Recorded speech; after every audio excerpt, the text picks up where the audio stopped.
नमस्कार दोस्तों, स्वागत है आप सभी का हमारे कोरोना स्टडी यूट्यूब चैनल में। और आज आप पढ़ेंगे सूझ अथवा अंतर्दृष्टि का सिद्धांत।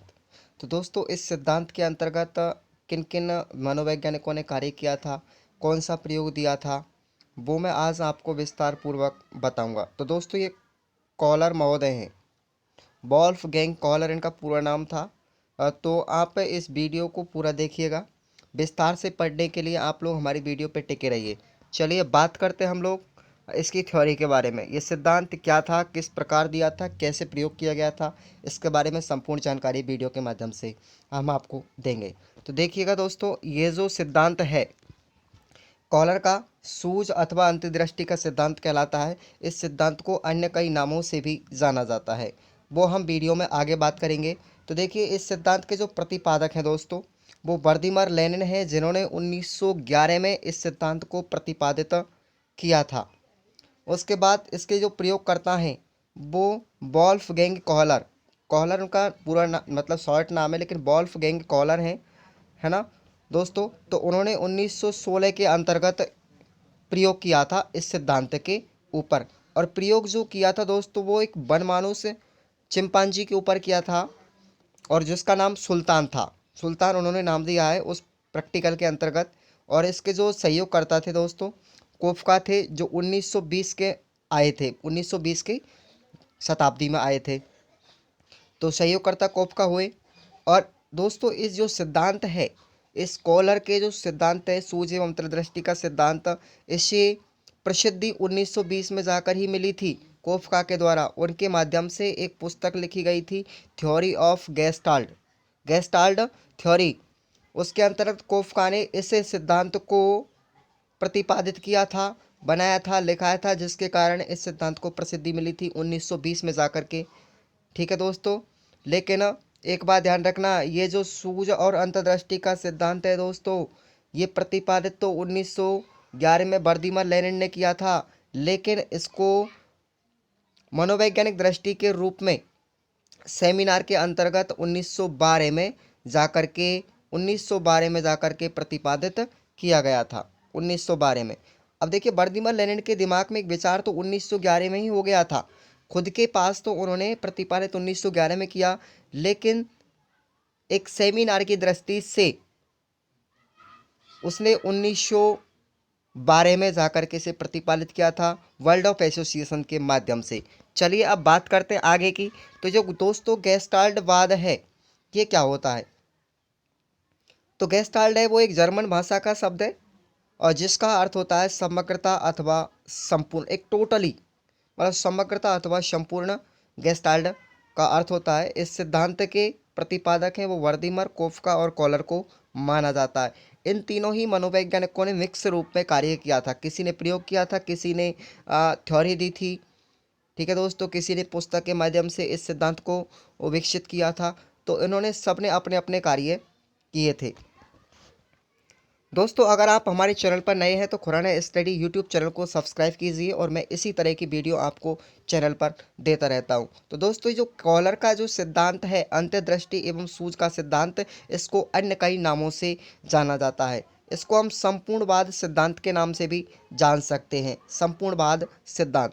उसके बाद इसे समग्रवाद सिद्धांत भी कहा जाता है, और इसका एक नाम और है, तीसरा है अव्ययीवाद सिद्धांत। दोस्तों याद रखना है आपको, पहला है संपूर्णवाद सिद्धांत, दूसरा समग्रवाद सिद्धांत, और तीसरा है अव्ययीवाद सिद्धांत। ये तीनों ही नाम आपको याद रखने हैं। ध्यान रखना आपको कि गेस्टाल्टवाद जो प्रयोग करता है वो मिस्टर कॉलर ही थे, गेस्टाल्टवाद प्रयोगकर्ता मिस्टर कॉलर ही थे।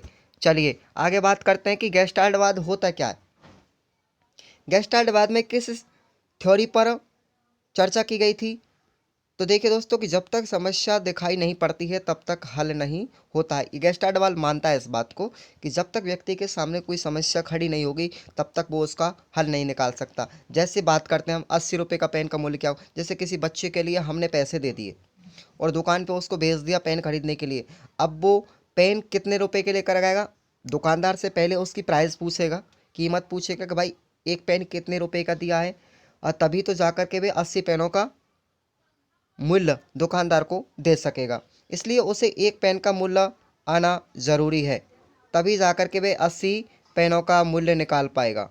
ठीक है दोस्तों, तो इसलिए यह गेस्टाल्टवाद यही कहता है कि जब तक व्यक्ति के सामने समस्या दिखाई नहीं पड़ती तब तक वो उसका समाधान नहीं कर सकता। चलिए आगे बात करते हैं कि जो कॉलर महोदय हैं उन्होंने इस पर प्रयोग क्यों किया था, वो कैसे किया था। तो कॉलर ने सुल्तान नामक चिंपांजी पर प्रयोग किया था।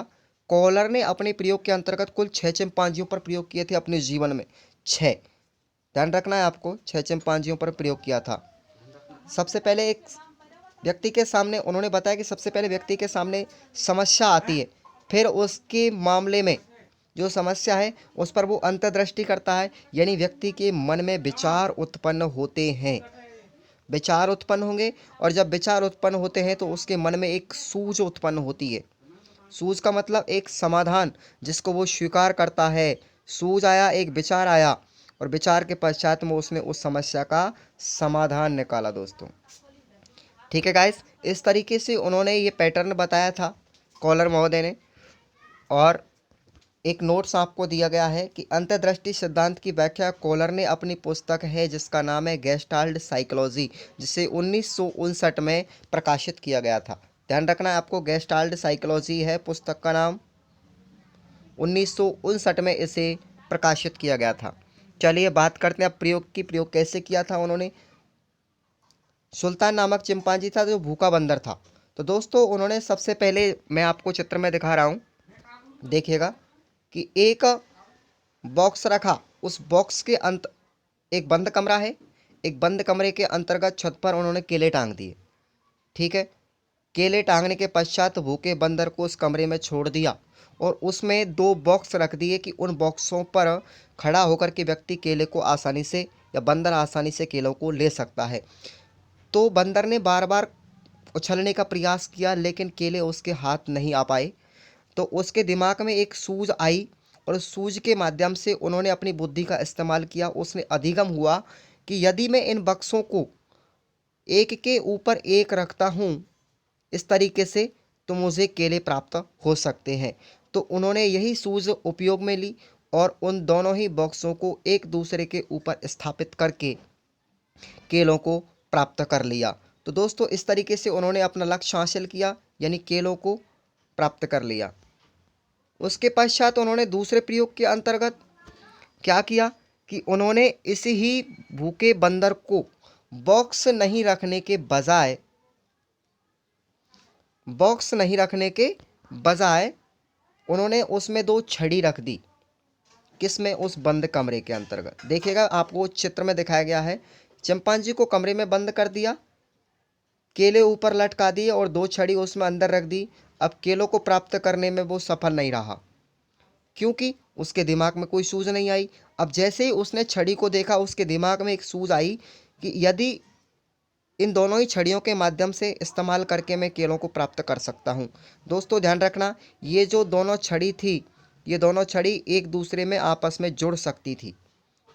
कुछ ऐसा अब सिस्टम था इनमें कि ये आपस में जुड़ सकती थी, दोनों ही चिपक सकती थी। इसलिए इस बंदर ने अपनी सूझ का इस्तेमाल करके इन दोनों छड़ियों को जोड़ करके केलों को प्राप्त कर लिया और अपना लक्ष्य हासिल कर लिया। इस तरीके से दोनों ही प्रयोग किए कॉलर महोदय ने और देखा, जो परिणाम आपको हम बता रहे हैं वो हुआ था। अब उन्होंने निष्कर्ष निकाला था कुछ, देखिएगा। गेस्टाल्टवादियों के अनुसार अंतर्दृष्टि का जो सिद्धांत है 5 संप्रत्यों के आधार पर कार्य करता है, जो मैं आपको नीचे बता रहा हूँ। पहला है लक्ष्य पर, जिसको हम गोल बोलते हैं। दूसरा है बाधा पर, ऑब्स्ट्रैक्शंस, बाधा। तीसरा है तनाव पर, चौथा है संगठन पर और पांचवा है पुनरुत्थान पर।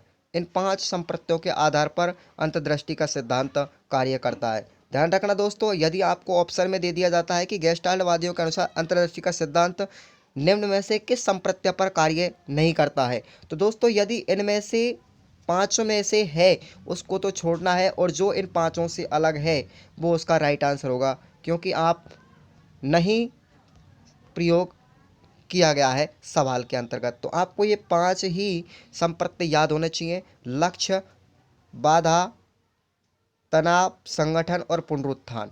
ठीक है गाइज, चलिए सूझ के सिद्धांत की विशेषताएं क्या है दोस्तों, यदि आपको हमारी वीडियो अच्छी लगे तो आप चैनल को सब्सक्राइब करें और वीडियो को लाइक करें। ठीक है गाइस, इसी प्रकार की वीडियो मैं आपको चैनल पर लाता रहूँगा। आप पूरे सिद्धांतों को पढ़िएगा, मन से पढ़िएगा। देखिए, इस सिद्धांत की विशेषता क्या है कि अधिगम के सीखने की प्रकृति संज्ञानात्मक होती है। ये बताया था उन्होंने, कॉलर ने, कि अधिगम की प्रकृति जो होती है संज्ञानात्मक होती है। दूसरे में बताया कि अधिगम या सीखना एक अचानक होता है। व्यक्ति के मन में अधिगम एक अचानक घटना होती है कि वो कभी भी किसी भी वक्त कहीं भी आ सकता है, उसकी कोई स्थिति तय नहीं होती है। सीखने की प्रक्रिया यंत्रवत होती है। उन्होंने ये भी कहा कि सीखने की प्रक्रिया यंत्रवत होती है। यह एक क्रमिक अवस्था होती है। एक अधिगम को सीखने के पश्चात दूसरे अधिगम को हम सीख सकते हैं, जिसको हम अधिगम स्थानांतरण कहते हैं। दोस्तों, मैं आपको आगे बताऊंगा, जब भी हम कोई चैप्टर उठाएंगे अधिगम स्थानांतरण का तो मैं आपको उसमें बता दूंगा। अगला पॉइंट है, सीखने की प्रकृति स्थायी होती है। कॉलर ने बताया इस सिद्धांत के माध्यम से कि जो व्यक्ति आप सीख जाते हैं वो प्रकृति एक स्थायी होती है, उसको कभी इंसान भूल नहीं सकता। ठीक है। उसके बाद पांचवा, सीखने की प्रक्रिया में प्राप्त सूझ होती है वो अचानक होती है। व्यक्ति के दिमाग में अचानक से विचार आते हैं और अपने कार्य को करता है। अधिगम अचानक होता है प्राणी के लिए। चलिए, अब इसका शिक्षा में महत्व क्या है इस सिद्धांत का। पहला पॉइंट, पाठ्यक्रम का निर्माण करने में सहायक होती है, सूझ का सिद्धांत। ठीक है गाइस। दूसरा बताया था, पूर्ण से अंश और शिक्षण सूत्र इसी सिद्धांत की देन है। तो दोस्तों, ये याद रखना है, काफ़ी बार एग्जाम में पूछा गया है। अगला पॉइंट है, यह सिद्धांत बालक की रटने की प्रवृत्ति का विरोध करता है। ठीक है, एक सूझ के माध्यम से होती है। व्यक्ति के मन में विचार आता है और खुद प्रयोग करके उस चीज़ को अधिगम करता है, तो रटने की प्रवृत्ति का विरोध करता है सिद्धांत। समस्या का पूर्ण रूप से प्रस्तुतिकरण। अगला है, विषय वस्तु का उचित संगठन व क्षमता के अनुसार। और अंतिम है, कठिन विषय के लिए उपयोगी। तो दोस्तों, बताइए आपको कैसी लगी हमारी क्लास। मिलते हैं हमारे नेक्स्ट वीडियो के साथ में, तब तक के लिए हमारे चैनल को सब्सक्राइब कीजिए, बेल आइकन दबाइए, ताकि आने वाली वीडियो का नोटिफिकेशन आपको मिल सकता है। दोस्तों, इसकी जो PDF है वो मैं आपको डिस्क्रिप्शन बॉक्स में दे दूंगा। PDF डिस्क्रिप्शन बॉक्स में मिल जाएगी, आप लोग वहाँ से जा कर के डाउनलोड कर सकते हैं। और टेलीग्राम चैनल को भी सब्सक्राइब करें हमारे को, वहाँ पर भी आपको लिंक मिल सकती है। धन्यवाद।